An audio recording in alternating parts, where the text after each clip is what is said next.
Avez-vous déjà eu l'impression de combattre une bataille silencieuse, seule, inconnue et invisible? Comme peu importe à quel point vous avez prié, à quel point vous avez crié, le paradis est resté silencieux. Permettez-moi de vous dire, maintenant, ce silence n'a jamais été l'absence de Dieu. C'était un test, et devinez quoi, vous l'avez passé. Sans même s'en rendre compte, vous avez conquis des batailles que la plupart des gens ne survivraient pas.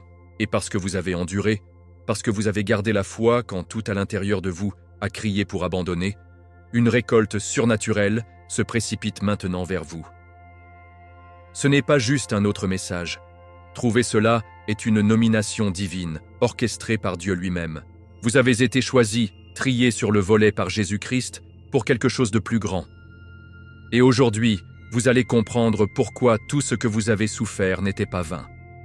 La Bible dit dans Galates 6, 9, « Ne nous lassons pas de faire du bien, car au bon moment nous récolterons une récolte si nous n'abandonnons pas. Votre bon moment est venu. Restez avec moi jusqu'à la fin, car ce que je vais révéler ouvrira vos yeux spirituels et vous lancera dans la plus grande saison de votre vie. Ce n'est pas une théorie, c'est un mouvement, un changement, une altitude divine préparée juste pour vous par Dieu. Si vous croyez que votre temps pour la percée est arrivé, déclarez-le maintenant dans les commentaires « Je crois au surnaturel ».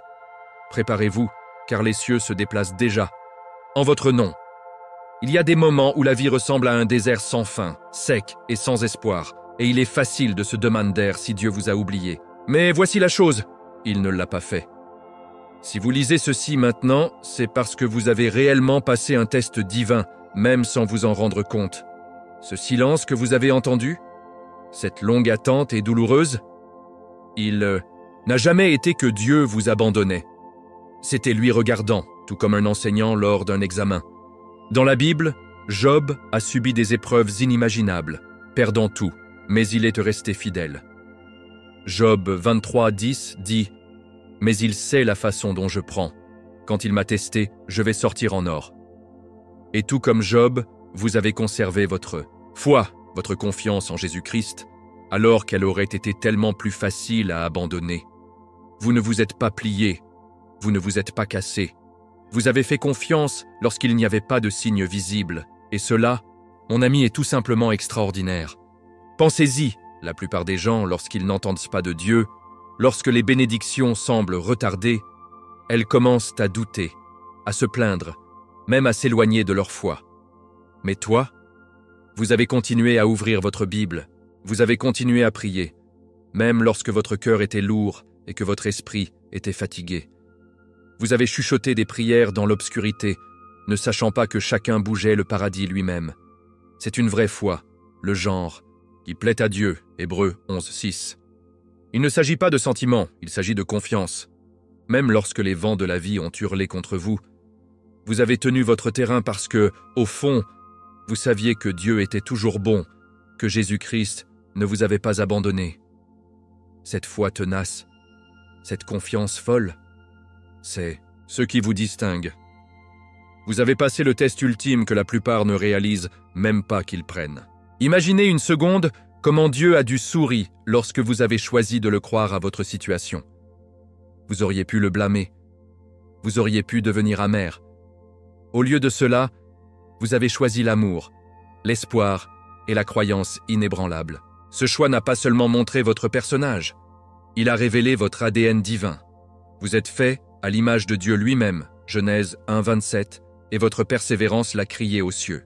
Chaque fois que vous ouvriez votre Bible, alors qu'il aurait été plus facile de regarder quelque chose de stupide, chaque fois que vous soulevez une prière, au lieu de vous plonger dans le désespoir, vous vous réalisiez digne de plus grandes choses. Jésus a dit dans Luc 16:10, « Celui qui peut faire confiance à très peu peut aussi faire confiance à beaucoup. » Devinez quoi? C'est toi. On vous fait confiance à la douleur.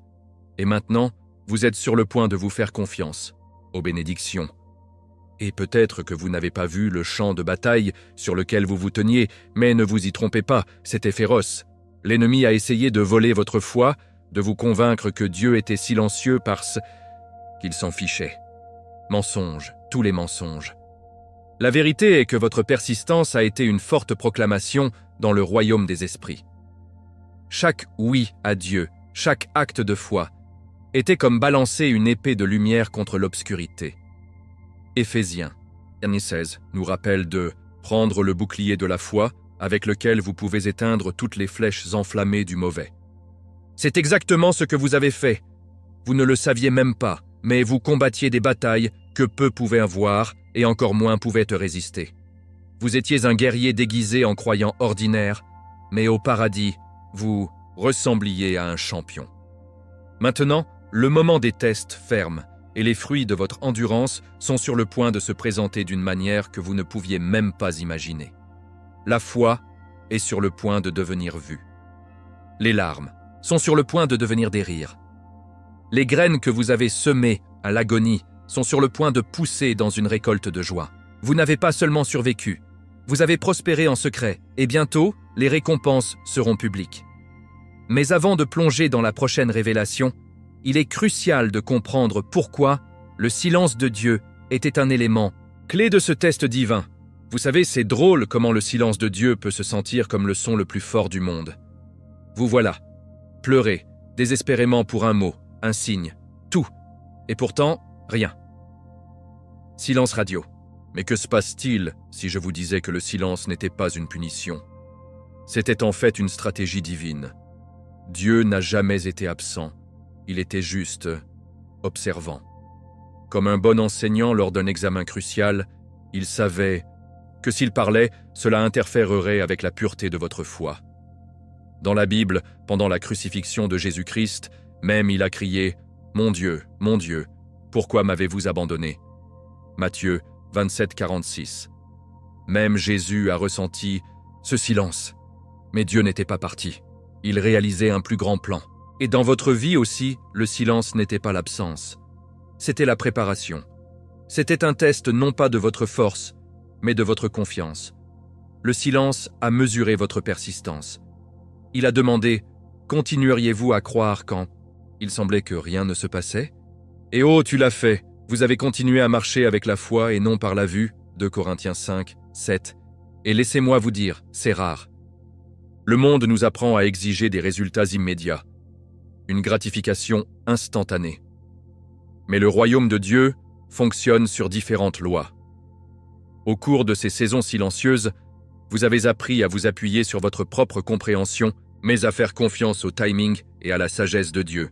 Proverbe 3, 5, 6. Ce n'était pas facile en termes de faim.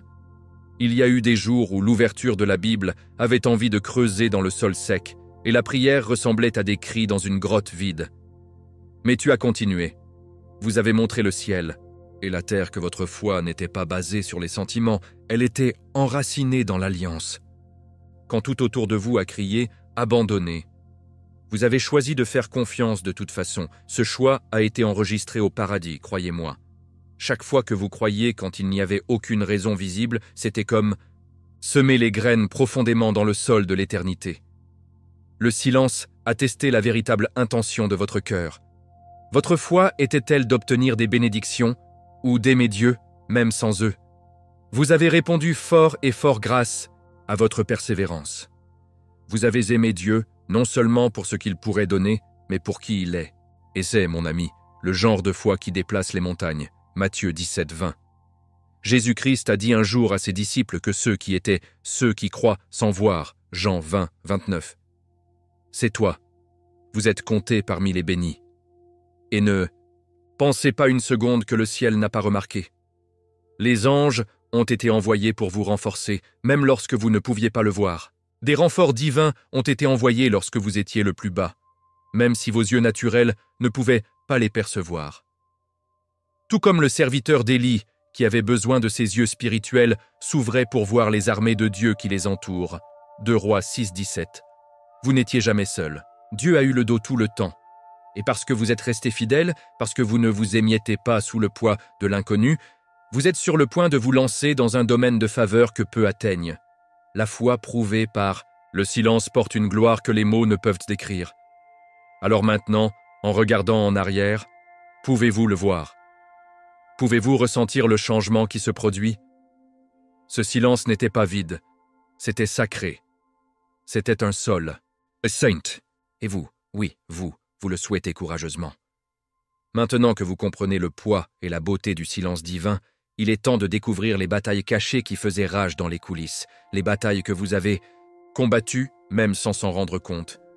La plupart des batailles qui comptent vraiment sont celles que personne d'autre ne peut voir. N'est-ce pas quelque chose? Alors que le monde applaudit les victoires publiques, le ciel applaudit les secrètes. Vous choisit combattu des batailles dans l'obscurité, des battles de l'esprit, du cœur, de l'esprit. Et ce n'est pas votre connaissance qui vous a tenu debout. Ce n'était pas non plus votre propre force. C'était ta foi. C'était votre confiance inébranlable en Dieu, même lorsque les chances semblaient impossibles. La Bible nous dit dans Éphésiens 6:12 que notre lutte n'est pas contre la chair et le sang, mais contre les dirigeants, les autorités, les pouvoirs de ce monde sombre et les forces spirituelles du mal dans les royaumes célestes. Vos batailles étaient spirituelles, et pourtant, vous avez tendu votre terrain. Lorsque la dépression a chuchoté que vous étiez sans valeur, vous avez répondu avec la vérité de la Bible. Lorsque l'anxiété a essayé de vous enchaîner, vous avez appelé Jésus-Christ. Lorsque la peur s'est glissée dans vos rêves, la nuit, vous avez prié au lieu de paniquer. Chaque prière, chaque déclaration de foi a été un coup pour le camp ennemi. Et soyons réels, ce n'était pas facile. Certains jours, vous êtes à peine sortis du lit. Certaines nuits, vous avez pleuré jusqu'à ce qu'il ne reste plus de larmes. Mais vous vous êtes toujours accrochés aux promesses de Dieu, comme Jacob lutte avec l'ange dans Genèse 32:26, refusant de lâcher jusqu'à ce que la bénédiction arrive. Cette résilience n'était pas humaine. C'était divin. C'était Dieu qui respirait la force dans votre esprit quand vous pensiez qu'il ne vous restait plus rien. Vous voyez, l'ennemi n'est pas impressionné par la quantité d'écritures que nous pouvons citer. Il tremble quand nous le croyons, et croyez que vous l'avez fait. La foi n'était pas seulement quelque chose que vous portiez le dimanche, c'est devenu votre kit de survie. Comme David debout devant Goliath avec rien d'autre qu'une écharpe et quelques pierres, 1 Samuel 17, vous avez fait face à des géants que d'autres ne pouvaient même pas voir. Giants d'insécurité, de rejet, de peur. Et chaque fois que vous avez déclaré « Mon Dieu est plus grand », vous avez balancé une autre pierre à la tête de l'ennemi. Votre victoire n'était pas visible pour la foule, mais elle résonnait à travers l'éternité. Jésus-Christ lui-même a dit dans Matthieu 6 que lorsque vous priez en secret, votre Père voit et vous récompensera ouvertement. Préparez-vous, votre récompense est plus proche que vous ne le pensez. Et n'oublions pas la vérité simple mais profonde. La foi en l'invisible est la monnaie du ciel. Vous n'aviez pas besoin d'un miracle visible pour continuer à croire. Vous n'avez pas demandé de panneau pour rester fidèle. Non, vous avez fait confiance au cœur de Dieu, même lorsque vous ne pouviez pas retracer sa main. Ce genre de foi secoue le royaume des ténèbres à son cœur. Jacques 4:7 dit « Résistez au diable, et il vous fuira. » Et c'est exactement ce qui s'est passé. L'ennemi s'est enfui. Non pas parce que vous avez crié plus fort, mais parce que votre foi silencieuse et obstinée en Dieu est devenue une forteresse impénétrable. La foi enracinée en Jésus-Christ est un bouclier. Aucune force d'obscurité ne peut pénétrer. Maintenant, comme vous reprenez votre souffle de ces guerres invisibles, vous vous demandez peut-être, toute cette douleur est-elle juste pour la survie? Ou pourrait-il que Dieu utilisait même la douleur pour vous préparer à quelque chose de bien plus grand? Attendez cette pensée, car ce que vous avez enduré n'était pas aléatoire. C'était la préparation, et la prochaine saison de votre vie est sur le point de le prouver hors de l'ombre d'un doute. Personne n'aime la douleur, non?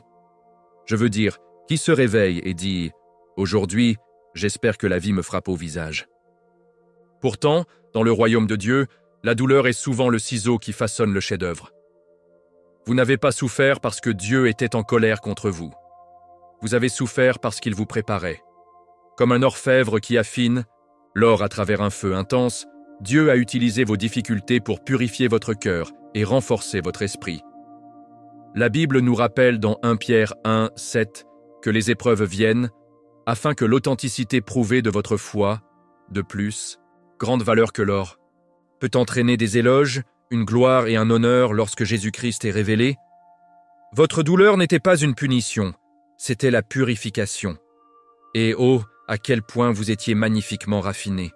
Lorsque vous avez crié À Dieu, en vous demandant pourquoi ça faisait tellement mal, il était là, collectant chaque larme, Psaume 56, 8. Aucune de vos souffrances n'a été gaspillée. Chaque déception, chaque trahison, chaque instant que vous vous sentiez oublié, était en fait un outil entre les mains du Pottermaster. Rappelez-vous comment Joseph a été jeté dans une fosse, vendu comme esclave et faussement emprisonné. Genèse 37, 41. Pourtant, tout cela était la préparation de son élévation au deuxième homme le plus puissant d'Égypte. Comme Joseph, vous n'étiez pas enterré, vous étiez planté. Dieu a permis à la douleur de supprimer les distractions, les dépendances et tout ce qui ne s'alignait pas avec votre destin divin. C'est fou, mais la douleur a une façon de révéler ce que le confort se cache. Lorsque la vie est facile, nous ne remettons pas en question nos pièces jointes. Mais lorsque les tempêtes ont frappé, seules les choses ancrées en Dieu survivent. Grâce à votre douleur, vous avez appris à abandonner les idoles, à pardonner quand cela n'avait aucun sens, d'aimer même lorsque vous avez été blessé. Ce n'étaient pas de petites leçons, ils étaient monumentaux. Vous avez appris à vivre non pas par la vue, mais par la foi. 2 Corinthiens 5, 7. Vous avez appris que l'approbation de l'homme ne vous définit pas, le mot de Dieu le fait. Vous avez appris que lorsque tout s'effondre, la foi en Jésus-Christ vous tient ensemble. Et ces leçons, durement gagnées comme elles l'étaient, vous ont transformé en quelqu'un que les peurs et le paradis ennemi célèbrent. Et voici un peu de secret que tout le monde ne parle pas. L'onction vient avec l'écrasement. Tout comme les olives doivent être écrasées pour produire de l'huile, votre appel a besoin de pression.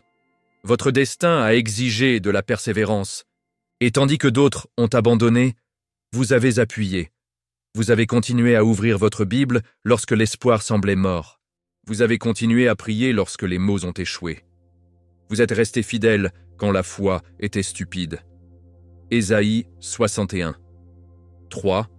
Dit que Dieu donne la beauté pour les cendres, et vous, chers, êtes sur le point de voir cette beauté de première main. Vos cendres, ces rêves que vous pensiez avoir été brûlés au sol, sont sur le point de fertiliser les champs de miracles. Maintenant, sachant que chaque once de douleur avait un but, cela ne vous fait-il pas vous demander si la préparation était aussi intense, à quel point la récolte doit-elle être glorieuse? Eh bien, préparez-vous. Parce que votre saison de souffrance se termine et une nouvelle saison, une joie, une abondance et une reconnaissance divine est déjà à l'horizon. Il y a un rythme sacré à la vie dans le royaume de Dieu. La plantation vient toujours avant la récolte. Et vous, choisis un, avez passé une longue saison à semer des graines en larmes. Graines de la foi, de l'espoir, de l'obéissance et de la confiance, alors qu'il aurait été plus facile d'arrêter. Mais voici la nouvelle divine. Votre saison de récolte est enfin là. Le psaume 126, 5 déclare « Ceux qui semaient avec des larmes récolteront avec des chansons de joie. » Oh, tu ferais mieux de le croire. Les champs que vous avez une fois arrosés avec des prières brisées sont sur le point de faire éclater de bénédictions abondantes. Dieu n'a pas oublié une graine que vous avez plantée. Pas un acte de gentillesse, pas une prière chuchotée à travers la douleur, pas une étape de la foi n'est passée inaperçue. Il est sur le point de devenir vraiment tangible. Là où il y avait un manque, des dispositions viendront. Là où il y avait une maladie, la guérison se manifestera. Là où il y avait le silence, la direction divine rugira comme une cascade. Dieu est un Dieu des saisons, et il a promis dans Ecclésiaste 3, 1, qu'il y a un temps pour tout et une saison. Pour chaque activité sous les cieux. Votre nouvelle saison est une saison de faveur visible, des percées tangibles et une joie surnaturelle. Rappelez-vous comment le travail a été restauré double après ses essais. Job 42, 10. Préparez-vous, car la restauration ne vient pas seulement, elle se précipite vers vous avec la force de la promesse divine. Vous voyez, les bénédictions qui arrivent ne sont pas seulement pour votre confort, ils sont pour votre appel. Dieu est sur le point de vous élever afin que votre vie devienne un témoignage vivant de sa puissance, de sa fidélité et de son amour sans fin par Jésus-Christ. D'autres vous regarderont et savent que la main de Dieu est réelle. Isaïe 61, 7 promet. Au lieu de votre honte, vous recevrez une double portion. Votre histoire sera celle de la rédemption, de la victoire et de la gloire, pas parce que vous étiez parfait, mais parce que votre foi en Dieu est restée inébranlable.